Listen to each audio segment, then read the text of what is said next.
నుంచి ఇంటికి పడినాక every working day వెళ్ళగలుగుతూ ఉంటాం. మీ పేరెంట్స్ కి చెప్పండి. ముఖ్యంగా పల్లెటూళ్ళకి వస్తారంటే రైతులు సీడ్స్ కొనుక్కుంటారు, విత్తనాలు కొంటారు, మందులు కొంటారు. వాళ్ళకి పంట బయటకు రాదు, ఏమి కాదు.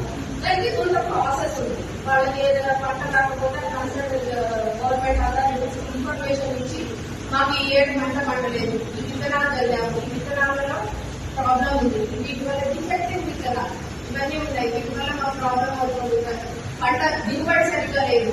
ఇవన్నీ కూడా మేమే డిస్ప్యూట్ క్లియర్ చేస్తాం. నేను కోర్టుకు వెళ్ళి ఏళ్ల తర్వాత తిరిగి కోర్టుకు వెళ్ళినప్పుడు ఎంపీ కోర్టులో కూడా కంపల్సరీ